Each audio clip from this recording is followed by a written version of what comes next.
So I hope you'll forgive me if I'm a little frustrated that some of us are choosing to ignore Donald Trump's gross incompetence while asking Kamala to dazzle us at every turn. I hope that you'll forgive me if I'm a little angry that we are indifferent to his erratic behavior. Donald Trump has never been shy about expressing his anger, but this time it wasn't just another social media rant, it was a full-blown explosion after Michelle Obama delivered one of the most scathing takedowns of his character on live television. For years, Trump has cultivated an image of dominance, insisting that no one can touch him politically or personally, yet when Michelle spoke, her words carried such weight and conviction that the former president was reportedly left fuming, pacing, and shouting. In private, what we witnessed wasn't just another Trump outburst, it was a moment that pulled back the curtain, revealing how deeply the Obamas still live rent-free in his mind and why Michelle, in particular, may be his most formidable critic. Someone who has seen the presidency up close and personal, let me share with you what I've learned about this job. We also need someone who is steady and measured. Because when making life or death, war or peace decisions, a president just can't pop off or lash out irrationally. No, we need an adult in the White House. I guarantee you. Michelle Obama has always been admired for her ability to speak directly to the people, cutting through political jargon with authenticity. Her live remarks weren't fiery or over-the-top, they were calm, measured, but devastatingly effective in politics. Style matters as much as substance, and Michelle's style left Trump cornered. She dismantled his record, his rhetoric, and his behavior without shouting, without insults, and without theatrics. The contrast was striking. On one side, a woman speaking with moral authority and composure, on the other, a man known for his insults and temper tantrums. That contrast was exactly what left viewers buzzing and Trump boiling. Erratic and threatening.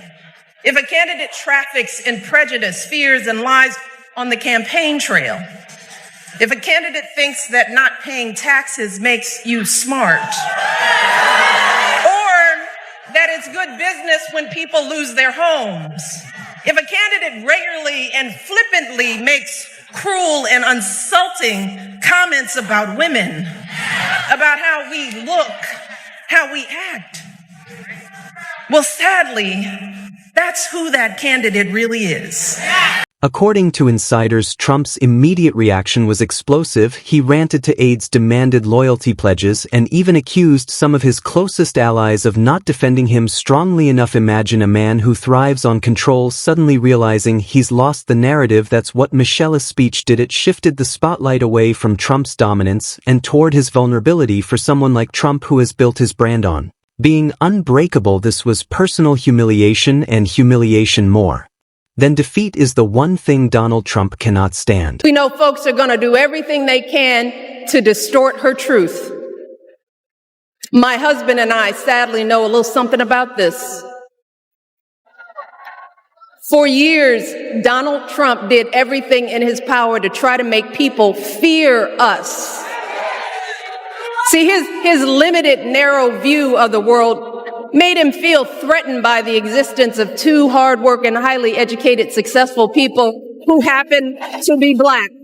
But this moment wasn't just about two personalities colliding, it was about power and influence in a fractured America. Michelle Obama's voice doesn't just echo in Democratic circles, she connects with independents, moderates, and even certain conservatives disillusioned by Trump's behavior. That's what made her words so dangerous for him. Her reach goes far beyond traditional party loyalty. Unlike partisan politicians who struggle to cross divides, Michelle's credibility allows her to speak to a much broader audience. That's exactly why Trump's explosion wasn't just anger, it was fear that her influence could undermine his grip on voters he desperately needs. We have a candidate for president who over the course of his lifetime, in the course of this campaign, has said things about women that are so shocking that I simply will not repeat anything here today. It has shaken me to my core in a way that I couldn't have predicted. This was a powerful individual speaking freely and openly about sexually predatory behavior and actually bragging about kissing and groping women, using language so obscene that many of us were worried about our children hearing it when we turn on the TV. Timing matters in politics, and Michelle's live remarks weren't random. Analysts argue that her decision to step forward at this moment was strategic, with the political world still swirling around Trump's legal troubles and his ongoing attempts to dominate the headlines. Michelle's presence served as a counterbalance, a reminder that there are still voices of reason willing to challenge his chaos. Some even speculate this might be a soft re-entry into political life for Michelle. While she has repeatedly said she has no plans to run for office, her words carried the weight of someone who knows her influence could shape the direction of the country. For Trump, that's the nightmare scenario, a rival who doesn't even need to be on the ballot to pose a threat. As the kind of president they will be, we know that being president isn't anything like reality TV. It is not an apprenticeship. And it is not just about fiery speeches or insulting tweets. It's about whether someone can handle the awesome responsibility of leading this country. As expected, Trump's public response followed his well-worn playbook. He launched into insults, questioning Michelle's intelligence, her credibility, and her motives, but this time the attacks felt weaker, more desperate. Gone was the sharp sting that once energized his base. Instead, his words came across as recycled, predictable, even hollow. Political observers noted that Trump seemed to be swinging wildly, trying to land a punch but missing every time. Meanwhile, Michelle didn't even bother to respond directly. Her silence spoke volumes, making his rage look even more unhinged. Sick of all the chaos and the nastiness of our politics. It's exhausting. And frankly, it's depressing. So I understand wanting to shut it all out. With your support on November 5th, you know what's nasty to me? Michelle Obama.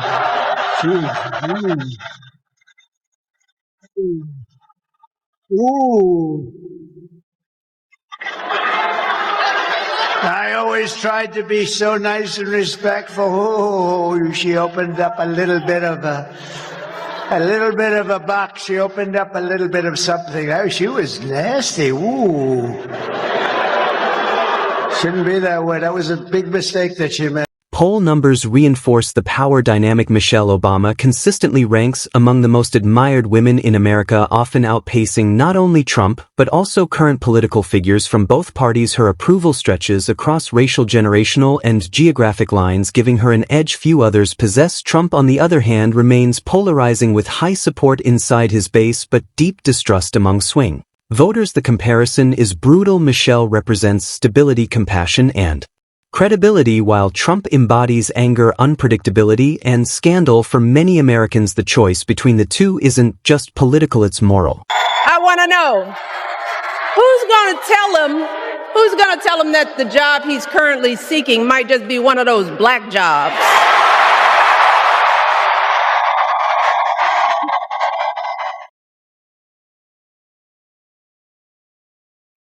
To understand the intensity of this clash, we need to revisit history. Donald Trump's political rise was fueled in part by his promotion of the false birther conspiracy theory against Barack Obama. For years, he demanded that the nation's first black president prove his citizenship, a racially charged attack that the Obamas never forgot. While Barack responded with wit and restraint, Michelle carried the scars of that era in silence. By speaking out now, she wasn't just addressing Trump's current behavior.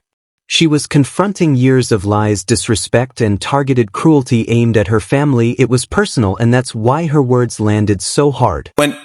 You went back to the White House recently. You haven't been back. No. Since Wasn't invited. Ooh, shade. That's a tradition. You do your official portraits. The next president is supposed to invite you back to hang them. We were never invited back. So these pictures have been done for a long, long time.